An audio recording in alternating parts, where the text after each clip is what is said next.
You kicked me out. But Dad left me the house. No, that's impossible! See for yourself, it's all legal. The house had always felt bigger when my father was alive, not because of its size.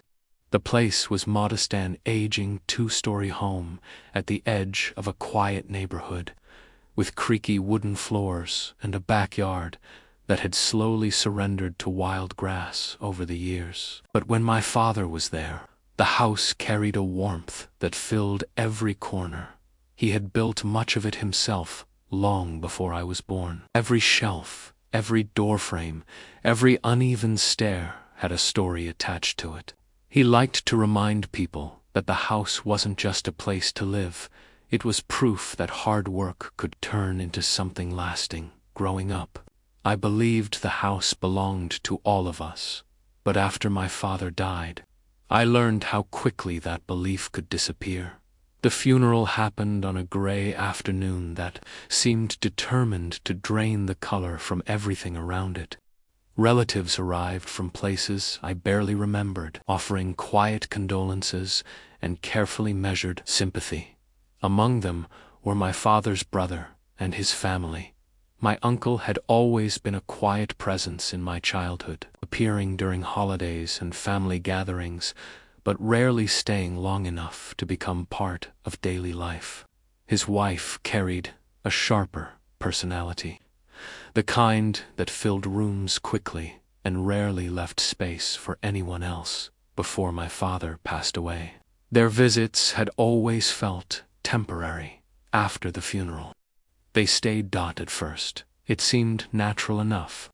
They claimed they were there to help organize paperwork, sort through finances, and handle responsibilities that came after someone died. The house, they said, blurred together in a fog of exhaustion and silence. Every room in the house reminded me of something I had lost. The chair my father used every evening by the living room window remained empty. His work boots still sat beside the back door. The house had become a museum of unfinished moments, and slowly, something inside it began to change. My uncle started taking control of small decisions. He spoke to banks, handled calls from insurance companies, and sorted through the stacks of paperwork that had been left behind. At the time, I assumed he was simply helping manage things I wasn't ready to face. But his help came with quiet authority. Soon, he was speaking about the house as if it had already become his responsibility. My aunt moved through the rooms with the kind of familiarity that suggested she believed she belonged there. She reorganized cabinets, rearranged furniture, and began discussing repairs that needed to be made. It felt strange, but grief can dull a person's instincts. Passed before I noticed the way they had slowly shifted their language. The house was no longer described as my father's home. It was becoming the family property. The first serious conversation about it happened one evening at the kitchen table. Papers were spread across the surface, while my uncle reviewed documents with quiet concentration. I stood nearby, trying to understand what he was explaining about debts, taxes, and legal responsibilities. The house carried financial burdens I had never known about. There were unpaid loans, outstanding bills, maintenance costs that would soon become impossible for someone my age to handle. He spoke calmly, carefully presenting the situation as if he were explaining an unavoidable truth. Keeping the house, he suggested, might not be realistic. The words barely registered. The house wasn't something I thought about owning. It was simply home. But the conversation planted the first seed of doubt. Over the following weeks, that seed grew. My uncle and aunt continued discussing finances in ways that always seemed to lead back to the same conclusion. The property was expensive. The responsibility was overwhelming, and most importantly, someone older and more experienced should probably take control of it. Their solution appeared gradually. They would move into the house permanently. They would handle the debts, manage the property, and ensure everything stayed stable. At first, they described it as temporary, then it became necessary, eventually. It sounded permanent by the time I realized what was happening. The atmosphere in the house had already shifted against me. My aunt started treating my presence as if it were inconvenient. Small comments appeared in conversations about responsibility, adulthood, and the need to start building my own life. My uncle spoke about independence in ways that made it clear he believed I should find somewhere else to live. And then, one afternoon, the situation became impossible to ignore. Boxes appeared in my room. At first, I thought someone had brought them up by mistake, but when I asked about them, my aunt calmly explained that they were for packing my belongings. The explanation came wrapped in polite language about opportunity and personal growth. According to her, leaving the house would be the best thing for my future. Staying there, when she suggested, would only hold me back. After all, needed stability, and stability required people who understood how to manage it. The message beneath the words was painfully clear. I was no longer considered part of the house. The final moment came a few days later. My belongings were packed into the back of an old car while my uncle stood on the porch watching quietly. The front door remained open behind him, revealing the same hallway I had walked through every day of my life, but it no longer felt like my home. Standing at the edge of the driveway, I realized something that hurt more than the grief of losing my father. The people inside the house believed they had already erased me from it. They believed time would eventually bury the truth beneath new routines and quiet ownership. As I drove away that afternoon, leaving behind the only home I had ever known, they seemed confident that the story had ended long after they had settled comfortably into the life they took from me. I would return to that same driveway, not as the person they pushed out, but as the one who legally owned everything they were living in. And when that day finally came, they would discover something they never expected. The house had never stopped belonging to me. The first winter after leaving the house was the hardest. The world outside felt colder than the empty driveway I had walked down that day. Not because of the weather, but because something inside had broken in a way that could never fully be repaired. For years, that house had been the center of everything. It had been the place where childhood memories lived, where laughter once echoed through the halls, and where the smell of my father's morning coffee drifted through the kitchen before sunrise. But after he died, those memories had been erased faster than dust wiped from a table, and the people who erased them were the same people who had once called me family at first. Survival was the only goal. I stayed in a cramped apartment with peeling paint and thin walls that let every sound from the street slip inside. The mattress on the floor was older than the building itself, and the heating barely worked when the nights turned bitter. But the discomfort didn't matter. Pain had a strange way of sharpening focus. Every morning started before sunrise.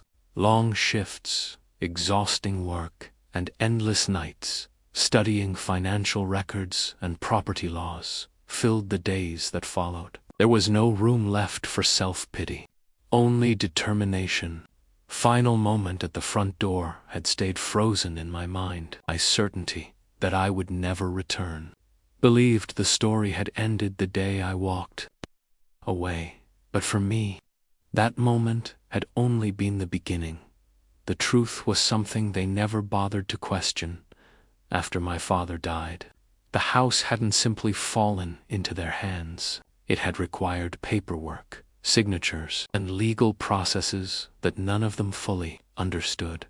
They assumed everything automatically belonged to them, and assumptions were dangerous things. Months slowly turned into years. Each one added another layer of distance between the life I had lost and the life I was building. The job that had once been temporary became permanent. The long hours slowly paid off. Promotions followed quiet consistency, and investments began to grow in ways I hadn't expected. Money wasn't the goal. Freedom was dot and patience. The more time passed, the clearer everything became. Every document connected to the house had been filed years earlier, long before my father's illness had taken hold. He had always been careful with paperwork, careful with plans, and careful with the future. But grief had made the rest of the family careless. They had rushed decisions, signed documents they barely read, and made agreements with banks that only solved their immediate problems. Loans, refinancing, debt, stacked on top of debt. The house had quietly become collateral in ways they barely understood. Buried beneath those layers of paperwork was the one detail they had completely ignored: ownership, legally. The structure they lived in was no longer entirely theirs. A small percentage had been transferred years earlier as part of a long-forgotten legal arrangement my father had created, a safeguard he never fully explained. It had seemed insignificant, but over the years, that percentage became something far more powerful, because debt changes everything. As their financial problems grew, the bank eventually stepped in. Late payments, missed deadlines, and eventually, the inevitable notice that the property would be repossessed if the balance wasn't cleared. They panicked. Friends were asked for help. Savings disappeared. Dinners, but desperation rarely solves long-term problems. It only delays them. When the bank finally placed the property into a quiet auction process, most people in the area never even noticed. To outsiders, it looked like another routine foreclosure waiting for a buyer.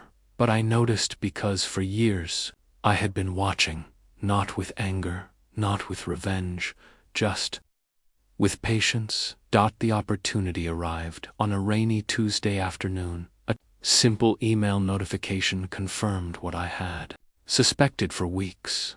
The property was officially available. The house that once held every memory of my childhood was now just another listing in a long row of financial assets. A building with numbers attached to it, and numbers were something I had learned to understand very well.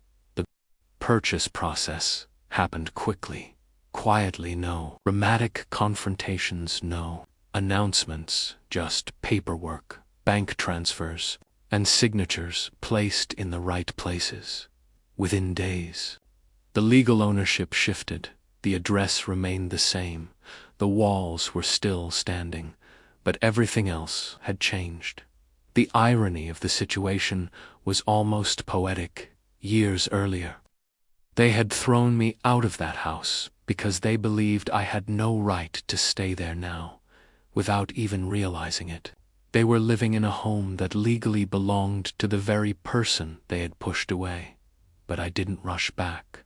Revenge, if rushed, becomes messy, and messy endings rarely bring satisfaction. Instead, I waited.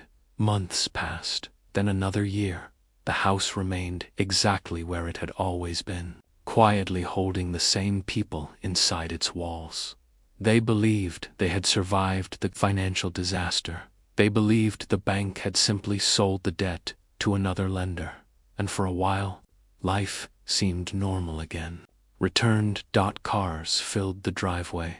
Laughter occasionally drifted through the windows. They felt safe. But legal ownership has a way of revealing itself eventually. Documents decides the time has finally come. Decision to return didn't happen suddenly. It came slowly, like a storm forming far away on the horizon. One evening, while reviewing the final set of property records, The realization settled in fully. Everything was in place. Every signature. Every legal confirmation. Every document proving what the truth had been all along. The house had never truly left my reach. All that remained was the moment when they would finally understand it. The drive back to that neighborhood happened on a quiet afternoon, years after I had last walked down that driveway. The streets looked smaller than I remembered. The trees had grown taller, and the house stood exactly where it always had, unchanged on the outside. But something about it felt different now. Not because the structure had changed, but because the balance of power had, for the first time in years. I stepped out of the car and walked toward the front door, the same door where everything had ended before. Only this time, it wasn't an exit, it was an entrance. And inside that house, the people who once believed they had erased me from their lives were about to discover a truth they had never imagined, because the papers sitting in the folder under my arm carried a reality none of them were prepared for, a reality that would turn their sense of control upside down. And when that door finally opened, the first person standing there would realize something terrifying. They had spent years living in a house they thought was theirs, but the real owner had just come home. Time has a strange way of circling back to the moments that once broke us. For years, the house had existed only as a memory, a distant image frozen in the past. But now, standing in front of it again, the reality felt heavier than any memory ever could. The driveway looked exactly the same cracked pavement, where bikes once lay abandoned during summer evenings. The same tree near the corner of the yard where my father had hung a wooden swing years ago. Nothing had changed, and yet everything, because the person standing in front of that house was no longer the same person who had walked away years earlier. Back then, I had left with nothing but a small bag and a silence that followed me down the street, holding something far more powerful. Proof. The folder under my arm contained the kind of truth that what could not be ignored or argued away. Every page inside carried signatures, legal stamps, and official confirmations that quietly rewrote the past they believed in. But before any of that could matter, the door had to open. Each step seemed to echo with the weight of memories buried beneath the wood, concrete. This was the same path I had walked the day everything ended, same front door that had closed behind me without hesitation. My hand reached toward the doorbell. For a moment, there was hesitation, not because of fear, but because of the realization that once the bell rang, there would be no turning back. Silence of the afternoon hung in the air as the button was pressed. A soft chime echoed somewhere inside the house. Then came footsteps, slow at first, then closer. The sound alone was enough to trigger memories of another time, when those footsteps had once meant something comforting, when family had meant protection. Instead of betrayal, the door handle turned. The door opened, expected to see again. The expression on their face shifted almost immediately. First, confusion, then recognition, then something far more complicated. Who had passed since we had last stood face to face? Time had left its marks, new lines on the face, tired eyes, and a kind of exhaustion that comes from carrying too many unresolved problems. But the biggest change wasn't physical, was the silence that filled the doorway. Because neither of us needed words to understand what this moment meant. For a long second, neither of us moved inside the house. Faint sounds drifted through the hallway, a television playing somewhere in the background, footsteps moving in another room. The ordinary sounds of a normal afternoon. They had no idea what was about to happen. The person standing in the doorway slowly stepped back, as if instinctively creating distance from something they didn't yet understand. Past had just walked back into their lives, and it wasn't empty-handed. The interior of the house looked painfully familiar. The living room furniture had been rearranged, but the layout was still recognizable. The same old staircase led to the upper floor. The same framed pictures still hung on parts of the wall. Some things had changed. Others had been left exactly as they were.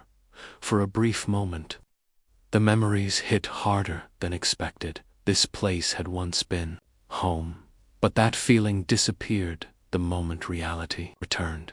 Because this visit wasn't about nostalgia, it was about truth. The rest of the family slowly began to appear in the hallway, drawn by the unexpected visitor at the door. Their faces came into view, and each one carried the same reaction. First confusion, then disbelief, then something much darker. The kind of discomfort that appears when someone realizes the past they buried is standing right in front of them again. No one expected this. No one had imagined that the person they had pushed out years earlier would ever return. Silence inside the room grew heavier with every passing second. Some of them stared. Others avoided eye contact completely. The tension filled the air like a storm waiting to break. But this time, there was no argument waiting to explode, no desperate attempt to defend what they had done, because the situation was no longer emotional, it was legal. Slowly, the folder was placed on the table near the entrance. The simple motion caught everyone's attention. Documents slid out one by one. Property records, ownership confirmations, bank transaction statements. Every page told the same quiet story. The house no longer belonged to the people standing inside it. At first, the meaning didn't fully register. They looked at the papers the same way. Someone might look at a complicated contract, scanning words without truly understanding them, but eventually, the truth, in confusion, turned into concern, or turned into panic, because the documents made one thing painfully clear. The bank had sold the property, and the new owner was standing inside the living room. The realization spread across the room slowly, like a ripple moving through water. One person picked up a page and read it more carefully. Another grabbed a different document. Eyes moved back or forth across the legal language, and then the silence shattered, not with shouting, but with the quiet, with suffocating weight of understanding. Years ago, they had pushed someone out of this house believing they had all the power. They believed the house was theirs. They believed the past was over. But now, the reality was staring them in the face. Everything had changed, because the person they had once treated like an outsider now held the one thing they could never ignore.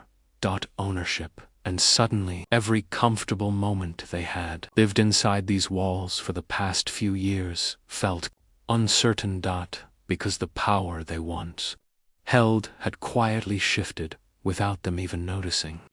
House they believed protected them was no longer their safety net. It belonged to someone else, someone they had betrayed. The balance of power inside that house had completely reversed, but the biggest shock had not even arrived yet, because hidden within the folder was one final document, a document that would decide exactly what happened next. And when they finally saw it, they would realize something far worse than losing the house. They were about to face the consequences of everything they had done.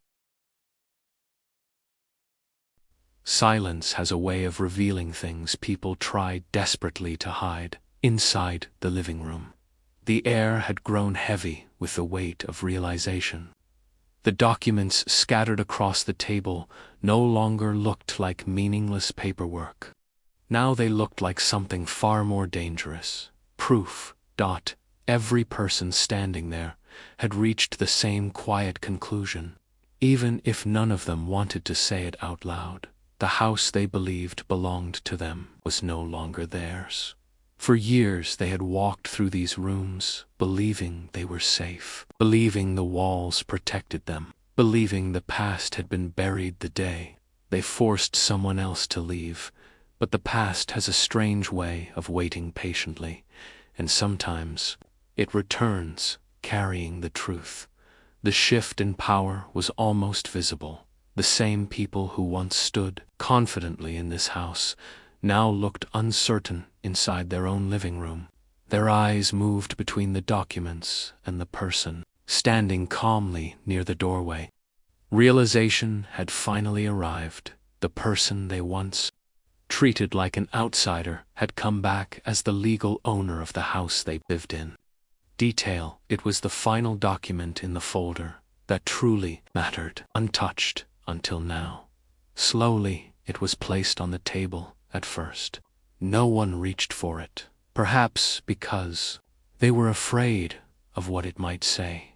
Eventually, someone picked it up, the page, what contained a formal notice issued weeks earlier, a legal confirmation connected to the property's ownership transfer, but it also carried on something else. A deadline. The document explained everything in precise, legal language. Purchased through a foreclosure process after the bank seized the property due to unpaid debt. Once the ownership transferred, the previous occupants were legally considered tenants without a lease, which meant they no longer had the right to stay there indefinitely. 30 days. 30 days to leave the house, days to pack their belongings, close the chapter they thought they controlled, and step away from the place they once guarded so fiercely. Silence that followed was heavier than anything before. Some stared at the page as if reading it again might somehow change the words. Others looked around the room as if suddenly realizing how fragile their situation had become. Because the truth was unavoidable. Years earlier, they had pushed someone out of this house without hesitation. Now they were the ones facing the same door. Only this time, the decision wasn't emotional, it was legal. The irony of the moment hung quietly in the room. The person they had once dismissed as powerless now held complete authority over the place they called home. But revenge had never truly been the goal that realization had become. Long before returning to the house, the years spent building a new life had changed. Something deeper than circumstances. They had replaced anger with clarity. Standing there now, looking around the living room filled with familiar memories, something unexpected surfaced. Not satisfaction, not bitterness. Just closure. House itself had never been the real loss. The betrayal had been, and that was something the walls could never repair. For a long moment, no one moved. Then something surprising happened. Instead of anger or confrontation, something else appeared on their faces. Regret. It was subtle at first. A quiet realization that their choices years ago had led directly to this moment. Back then, pushing someone out of the house had seemed easy. Convenient, but consequences have a way of waiting patiently, and now they were finally here, one by one. Their eyes moved around the room. The photographs, the walls filled with memories they once believed belonged only to them. Now those memories felt uncertain. Folder was slowly closed. The documents that done their job. Legal process would take care of the rest. 30 days was more than enough time for them to prepare for what came next. Something strange became clear. the house no longer felt the same, not because the people inside had changed, but because the past had finally been corrected for years. The story of this house had been written by betrayal. Now the truth had rewritten the ending. Stepping outside, the air felt lighter than expected. The driveway stretched ahead, just as it had years ago on the day everything fell apart. But this time, the walk down that path carried a completely different meaning. The person leaving the house now wasn't being forced out. They were walking away by choice, because the house had already served its purpose. Ownership had never really been about living there again. It had been about proving something, proving that the story they tried to erase had never actually disappeared, or the right moment behind those walls. The people inside would spend the next 30 days coming to terms with what had happened, packing memories into boxers, preparing to leave the place they once fought so hard to protect. They would remember the moment everything, changed, returned with the one thing they never expected: proof that the house was never truly theirs. And as the car pulled away from the curb, one final thought settled quietly into place. Some betrayals destroy families forever, but sometimes the truth doesn't need revenge to win. It just needs time and patience, because in the end, the same door that once closed behind someone in rejection had reopened years later to reveal something far more powerful: justice.